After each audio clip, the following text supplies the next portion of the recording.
कुंभ पर्व।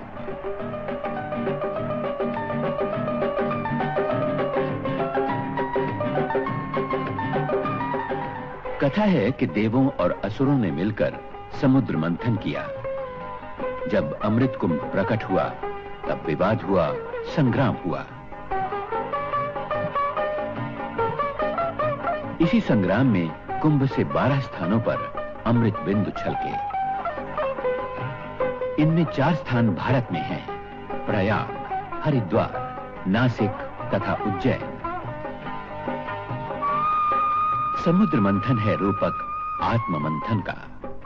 इसी उद्देश्य से प्रयाग तथा हरिद्वार में हर 12 वर्ष बाद कुंभ और अर्ध कुंभ संपन्न होते हैं। नासिक तथा उज्जैन में सिंहस्थ का आयोजन होता है। कुंभ में 3 करोड़ से भी अधिक यात्रियों के आने का अनुमान था। कुछ यात्री किसी एक पर्व में स्नान करके लौट जाते हैं, कुछ संपूर्ण माघ का महीना यहीं वास करते हैं। इन्हें कल्पवासी कहते हैं। गत कुंभ में 500 एकड़ ज्यादा भूमि पर कुंभ नगर का निर्माण किया गया। कल्पवासियों के लिए बड़े-बड़े शिविर बनाए गए तथा इन्हें नील गगन तले कड़ाके की ठंड में रात न बितानी पड़े। मकर संक्रांति का पर्व आया 14 जनवरी।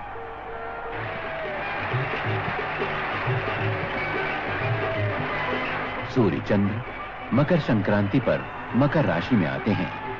बृहस्पति लगभग 12 वर्ष के अंतराल से इसी अवसर पर मेष राशि में आते हैं। तब प्रयाग में कुंभ का सुयोग होता है। इसे महाकुंभ कहते हैं।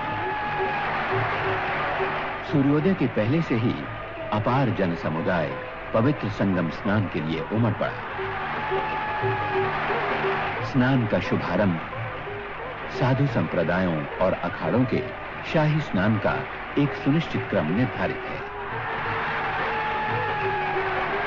साधु संतों और अन्य यात्रियों के लिए अलग-अलग प्रशस्त मार्ग बनाए गए थे।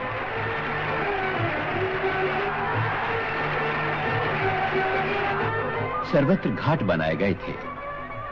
पानी में बल्लियों के घेरे ताकि लोग गहरे पानी में न जाएं। सेना के जवान, नौसेना के गोताखोर और नौकाएं तथा निगरानी दल बराबर सतर्क रहे कि कोई डूबे नहीं। बड़े बूढ़े, बच्चे, नर नारी, लक्ष यात्रियों ने स्नान किया। बर्फ जैसी शीतल धारा, लेकिन न झिझक थी, न भय था, न सिहरन। मकर संक्रांति के पर्व में लगभग 40 लाख यात्रियों के आने का अनुमान सही रहा।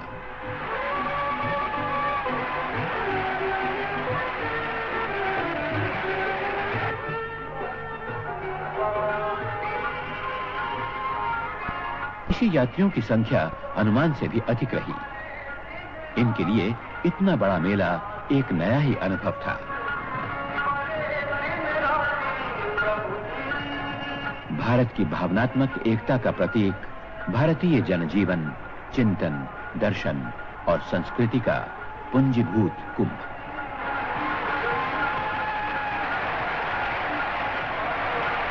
जनजागरण और नवचेतना का महान संदेशवाहक।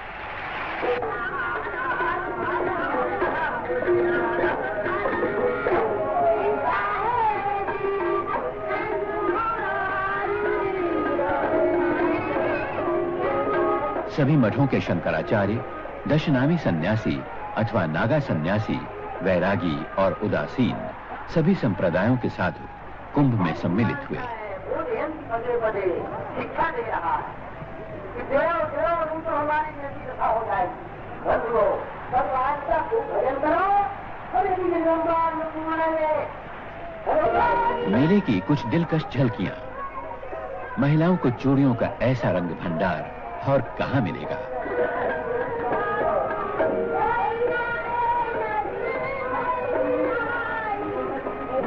कहां मिलेगा ऐसा अवसर सूरदास को प्रभु के गुणगान का।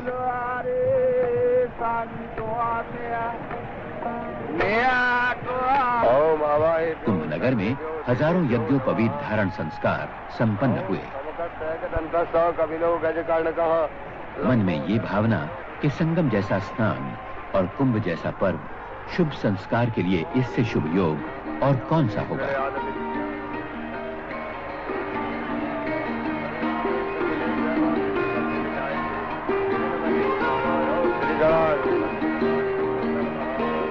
गंगा और यमुना के कल कल स्वर के साथ एक रूप हो रहे थे गुजरात के गरबा और डांडिया रास के स्वर।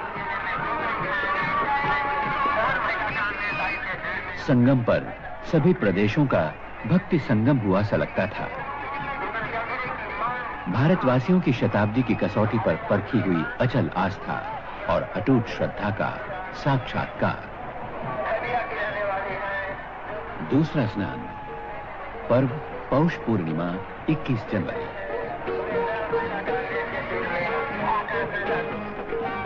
अनुमान के अनुसार लगभग 25 लाख श्रद्धालु इसमें सम्मिलित हुए। फिर आई मौनी अमावस्या 6 फरवरी, कुंभ का सबसे बड़ा स्नान का पर्व। देश के कोने कोने से 1.5 करोड़ यात्री संगम पर आए। मौनी अमावस्या सोमवती होने के कारण इसका महात्म्य कई गुना अधिक हो गया। ऐसा सुयोग 72 वर्षों बाद आया था। ऐसे सुयोग में महाकुंभ पूर्ण कुंभ कहलाता है। इतने यात्री, लाखों करोड़ों, लेकिन आने जाने में कोई कष्ट नहीं। उत्तर प्रदेश राज्य सड़क परिवहन निगम ने 7,000 से भी अधिक बसों का इंतजाम किया था।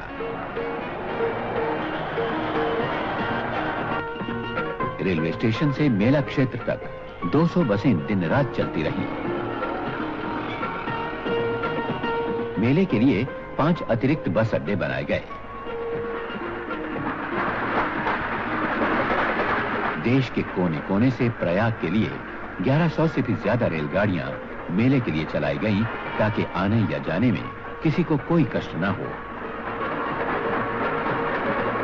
मेले के अवसर पर इलाहाबाद शहर में सड़कों का सुधार किया गया।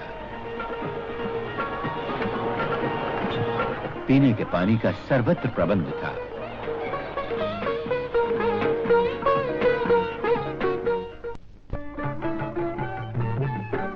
राशन की दुकानें हर सेक्टर में खोली गईं।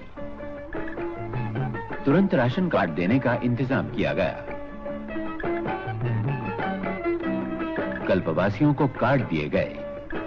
1-2 दिन के लिए आने वालों को बगैर राशन कार्ड आवश्यक वस्तुएं मिल सकती थी। निगरानी रखी गई कि सभी वस्तुएं उचित भाव पर मिले। चौथा स्नान पर्व बसंत पंचमी 10 फरवरी। यात्रियों की संख्या लगभग 50 लाख। इतने यात्री, कड़ाके की ठंड और बर्फ जैसी शीतल धारा में स्नान। कुछ यात्रियों के बीमार होने का खतरा तो स्वाभाविक ही था। कुंभ क्षेत्र में 100 बिस्तरों वाला एक मुख्य अस्पताल खोला गया और हर सेक्टर में एक 20 बिस्तरों वाला अस्पताल।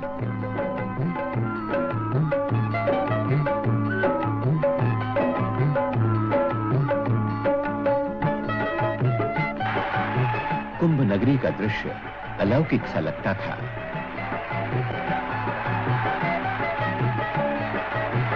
दान और पुण्य संचय का महापर्व। मन में उल्लास, उत्साह, कोई मैल नहीं, कोई अलगाव नहीं। पवित्र स्नान ने सारे मैल धो डाले। स्नान का क्रम अखंड रूप से चलता रहा। अभी जी भर कर डुबकियां लगा लो, ऐसा अवसर बार बार नहीं आता। कितनी गहरी हैं श्रद्धा और आस्था की जड़ें, अक्षय वट जैसी। कुंभ नगर की एक विशेषता, पुलिस और जनता के बीच ऐसा मित्रता का भाव और सहयोग कहीं देखने को नहीं मिलता। कुंभ क्षेत्र में 10,000 से भी अधिक पुलिस अधिकारी तथा कर्मी तैनात थे। मेले में लाखों लोग ऐसे थे जो हिंदी नहीं जानते थे। इनकी सुविधा के लिए सभी प्रदेशों के पुलिसकर्मी बुलाए गए थे। ये उनकी भाषा में उन्हें आवश्यक जानकारी और सहायता देते थे।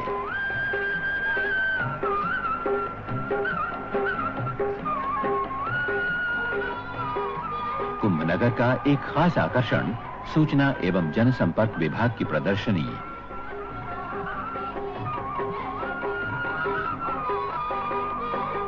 राज्य तथा केंद्र सरकारों के 45 मंडप एक से एक सुंदर।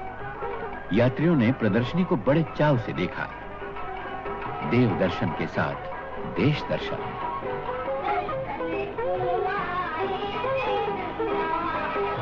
सांस्कृतिक कार्यक्रमों का भी आयोजन किया गया। विशाल मंच, 5000 दर्शकों के बैठने का प्रबंध।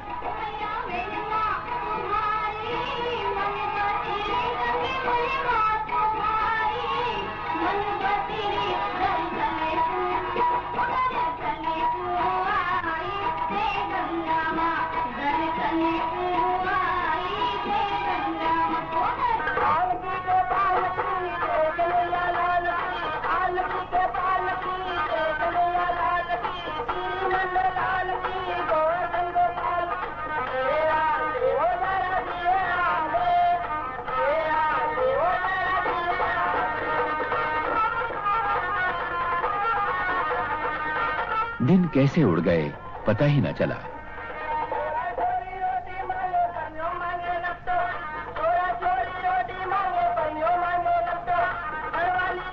बीस जनवरी आई, माघी पौर्णिमा। चंद्र ग्रहण के कारण स्नान की महिमा और बढ़ गई। कल्पवासियों के व्रत की पूर्णता हुई माघ पौर्णिमा के स्नान से।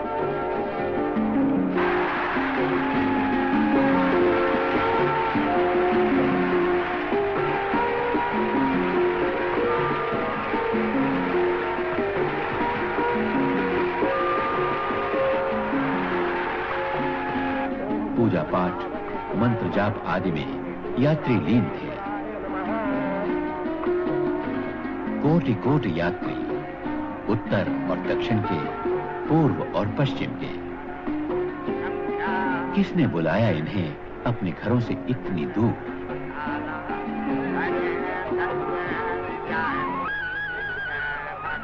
ये बुलावा आता है अंदर, अंतर से, शताब्दियों के संस्कारों और विश्वास से, पाताल से भी गहरी और गगन से भी ऊंची आस्था के मान सरोवर से। इसे केवल रूढ़ी कहकर तुच्छ नहीं माना जा सकता। ये जीवनी शक्ति है, भारतीय आत्मा की अमूल्य उपलब्धि। साधु संतों के शिविरों में होम हवन आदि का क्रम निरंतर चलता रहा।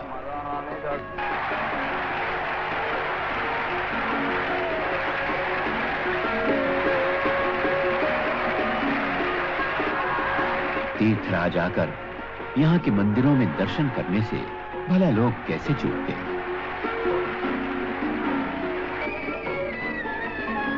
प्रसिद्ध हनुमान मंदिर, पातालपुरी, शंकर विमान मंडपम आदि सभी मंदिरों में दर्शनार्थियों ने मनोभाव पूर्वक दर्शन किए।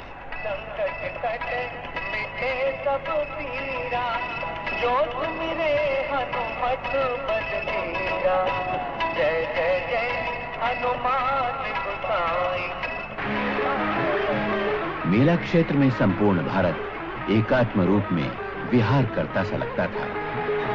हर प्रांत के, हर वर्ग के, हर जाति के यात्री यहाँ एक रूप हो गए थे। अनेकता में एकता, विविधता में एक सूत्रता का यहाँ साक्षात्कार होता था। कुंभ का अंतिम पर्व महाशिवरात्रि 6 मार्च। समय वातावरण में भैरवी के स्वर